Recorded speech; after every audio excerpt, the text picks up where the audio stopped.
রিয়ামণি আসলে এক সত্য কথা বলি, আলম কিন্তু রিয়ামণিরে একদম কুকুরের মতো ভালোবাসে, এটা সত্য, এটা আমি দেখছি। আর আমি কিন্তু রিয়ামণিকে পার্সোনালভাবে আলম সম্পর্কে অনেক ভালো ভালো বুঝাইছি।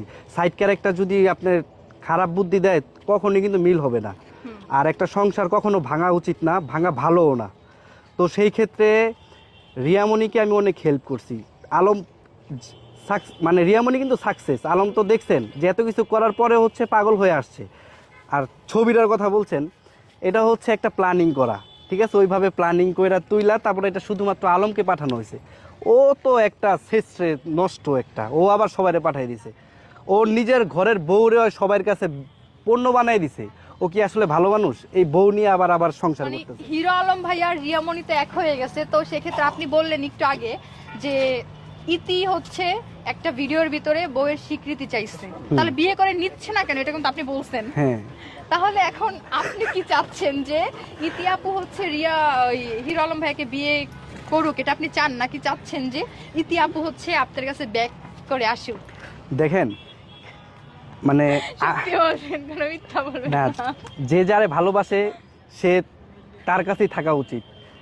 প্রকাশ্যে হচ্ছে ইতি বলছে যে আমি বউয়ের স্বীকৃতি চাই আলমকে, তাহলে তারা দুইজন সুন্দর করে বিয়ে করে নেক, তাহলে তো এনা। এমনও তো হইতে পারে সেটা মজা করে বলছে।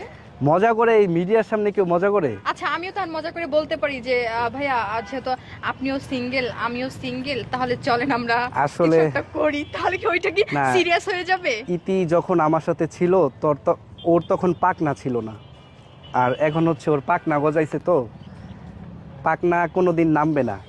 যদি কোনোদিন নামে তারপরে আমি ভেবে দেখব, ঠিক আছে। কিন্তু এ হচ্ছে আজকে আমার যত ক্ষতি হয়েছে সব কিছু এই ইতির জন্য। আমি কিন্তু ওর কোনো ক্ষতি করি নাই, কিন্তু ইতি আমার অনেক ক্ষতি করছে, অনেক। যাই হোক, ও আমার প্রতি অনেক জুলুম করছে, ও আজ হোক কাল হোক একদিন ওর শাস্তিও পাবে। রূপ যৌবন তো সবসময় থাকে না।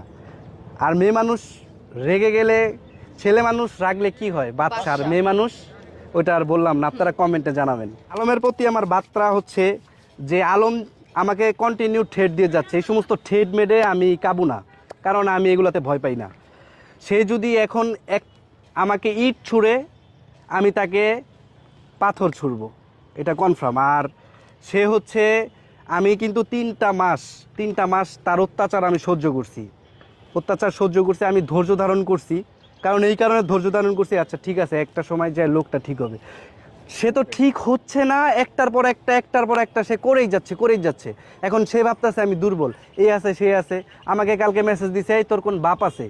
আমি চিন্তা করি যে বাংলাদেশে থাইকা এ কীভাবে ঠেট দেয় মানুষকে, কে